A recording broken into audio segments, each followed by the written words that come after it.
Great.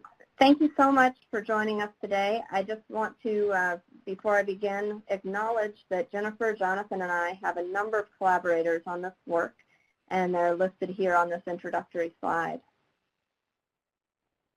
So I'm sure many of you have already, unfortunately, heard of the emerald ash borer. This is an invasive beetle that was accidentally introduced from Asia in the mid-1990s. Pretty soon here in the spring, the adult beetles will be emerging from ash trees, feeding on leaves and laying eggs on the bark of ash trees. As those eggs hatch, the larvae will then burrow into the trees beneath the bark and start to feed on that phloem layer, and in larger instars start to score that outer xylem layer. And that disrupts the flow of water and nutrients through the tree as mini galleries are produced by the emerald ash borer, ultimately killing the ash trees.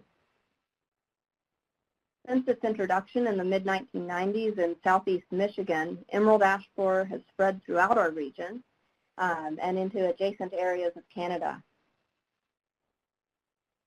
So why does this matter? Well, it matters because ash is often a foundation species in our forest. So tree species, especially species that are abundant and have unique characteristics, are foundation species oftentimes in forest ecosystems, which means they have a large impact on the ecosystem in which they occur. The physical structure of that trunk, branches, and foliage of those large trees creates habitat structure, shade, and habitat for other organisms. That structure is important to many wildlife species, including birds. The shade creates cooler temperatures on the forest floor, in rivers, or in urban landscapes where the trees grow. Trees take up water as well, affecting the hydrology of the site where they live. The foliage, seeds, and wood produced by the trees are consumed by many species, including specialist insects, which form the base of food chains for birds or other animals. And then when that foliage falls to the forest floor or into adjacent aquatic ecosystems, the tritivores on the forest floor and aquatic organisms that form the base of aquatic food chains will feed on it. The chemistry of the foliage affects the chemistry and nutrient cycling of forest and soil ecosystems. When the tree dies and drops branches, the dead wood also creates habitat and contributes to carbon and nutrient cycling. And of course, the habitat created by the trees supports many other species in the forest and aquatic ecosystem. This is why it matters when an invasive species removes a single tree species, or in the case of emerald ash borer, an entire genus from our forest.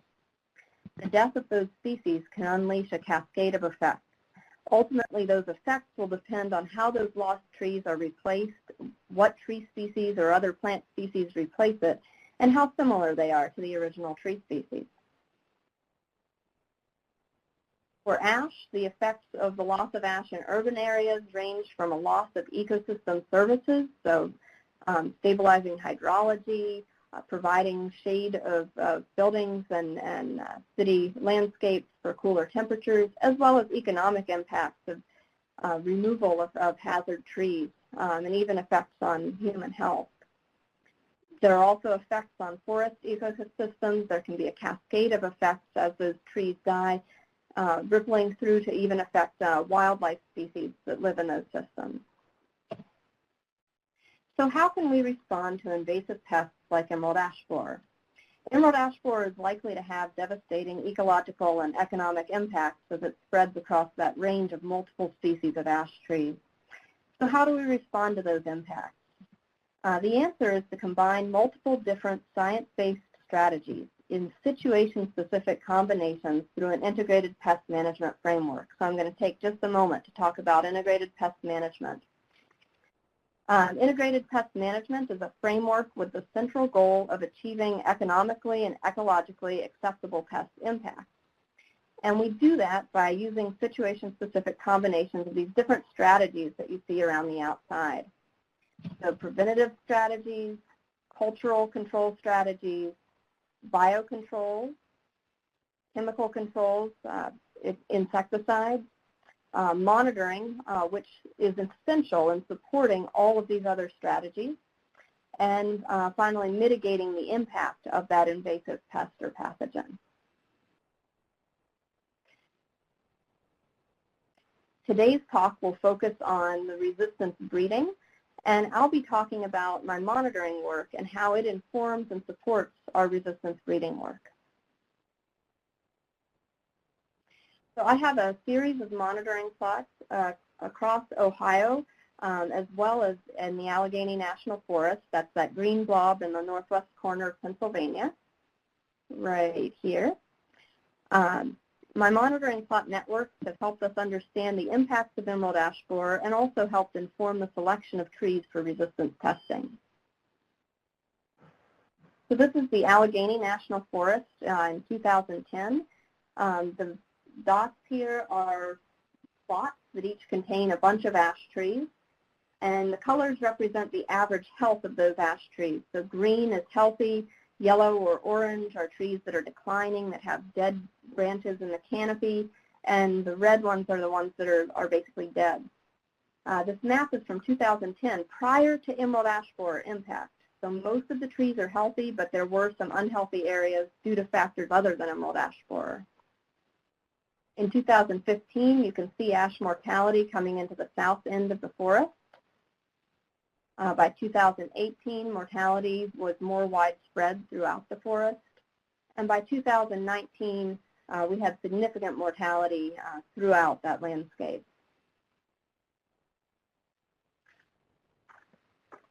In Ohio, we began monitoring in 2005, so we have a 14-year record of ash mortality and ecosystem impacts. The forested sites we monitored represent small patches of forest.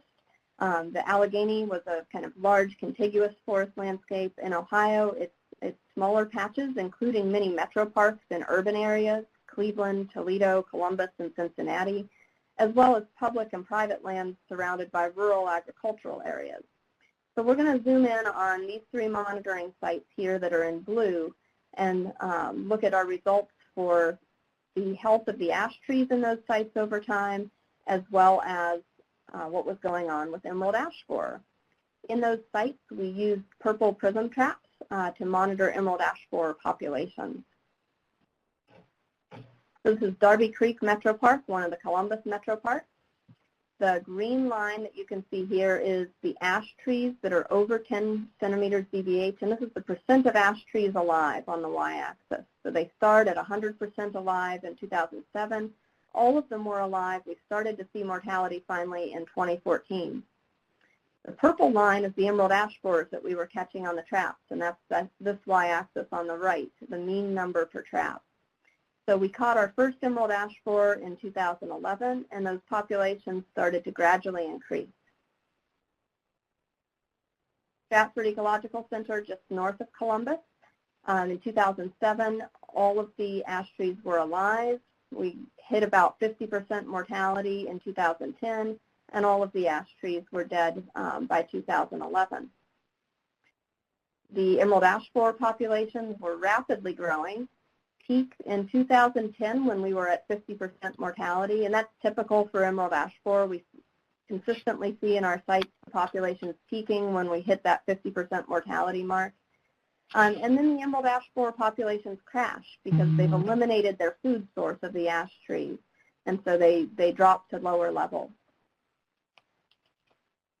This is Wildwood Metro Park, one of the Toledo Metro Parks in northwest Ohio. So nearly all the trees are alive in 2005. We have a rapid crash, and all of the trees are dead by 2010. With the emerald ash borer populations, they're peaking here in 2008 when we began monitoring, and crash to low levels. Unfortunately, they never completely go away in any of our sites. They drop to very low levels. Some years they'll blip down to 0, but then the next year we'll catch maybe 1 or 2 on the traps. So they're remaining in these ecosystems, probably feeding on the smaller ash trees as they grow and reach susceptible size that were initially too small to be infested, or surviving on those lingering surviving ash trees.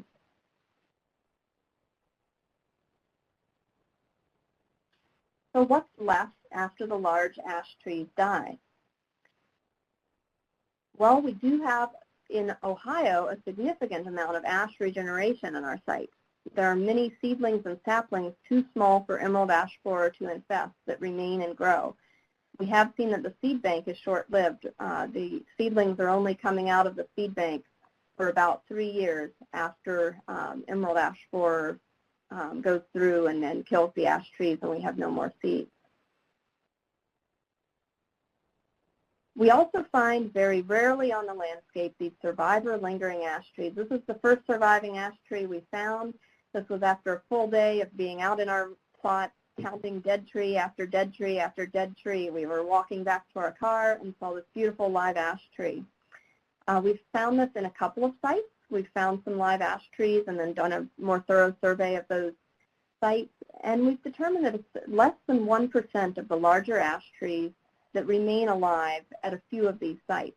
But at a lot of our sites, it's zero. We haven't found any larger ash trees. And so on the landscape, from my monitoring plots in Ohio, it looks like there's less than 1 in 1,000 trees that remain on the landscape. Often the live ash trees, like this one on the left, are right near dead ash trees, like the one on the right that were killed by emerald ash borer earlier. So it's doubtful that emerald ash borer just missed these live trees. So what's going to happen to these lingering ash trees? Well, we know emerald ash borer is persisting at low densities in these sites. We're monitoring populations of ash and emerald ash borer over time. And we've seen that many of the healthy lingering ash trees do continue to stay healthy. Some of them do go on to die. Rachel Kappler, a postdoc who's working with me, who's pictured here, has been doing some terrific modeling work, looking at the long-term dynamics of these ash trees and looking at different management actions that can be taken to help those surviving populations persist. And then finally, we're collaborating with Jennifer Koch as well as Therese Poland to test resistance in these trees. So how do we choose which trees to test? Through our monitoring work, we've shown why timing is really key to selecting lingering ash. So this is one of the same monitoring plot sites we looked at earlier, except it doesn't have the purple line for EAB, and instead of the green line, I've divided ash into 3 categories: healthy in green, the declining trees in orange, and the dead trees in black. So you can see we start out with mostly healthy trees in 2005. In 2007 and 2008, we have a mix of healthy, declining, and dead trees. And this is really typical of what we see in all of our sites in the middle of the infestation, that combination. And then finally, by 2010, all of the trees in the monitoring plots were dead. So when should we select healthy lingering ash trees to test for resistance? Well, in 2008 or 2007, if you selected these healthy trees, those are just the last healthy trees to die. So that would be too early to select. In this site, waiting until 2011 or 2012, when pretty much everything is dead, would be a good bet because those trees would have been big enough to be infested when EAB was at its peak, but have survived significantly longer than the other trees at the site. You'll need to, of course, look outside the monitoring plots because they're all dead here in the monitoring plots. If, on the other hand, you wait until 2020 to look at this site, many of those smaller seedlings and saplings, the ones that were too small to be infested by EAB during those peak 2007-2008 years, those trees will have grown quickly after the EAB population crash, and now they're larger trees. So it'll be difficult to tell them apart from the trees that were large enough to be infested during that peak. So we've developed some selection criteria for lingering ash trees. We're looking for trees when we reach that point where we've had over 95% mortality of mature ash trees at least 2 years ago or 4 years after 50% mortality. The tree must have been large enough to be infested during the peak EAB infestation. We recommend over 4 inches DBH. The tree must have a healthy canopy, and we're only looking for naturally occurring trees, not planted cultivars that have already been tested. And we need to have lots of people keeping an eye out on the ground for trees that meet those criteria to identify potential lingering ash trees for testing and resistance. I do want to sincerely thank the many summer seasonal field crews, the partners, and the funding sources who have allowed us to do this work. Back to you, Phil.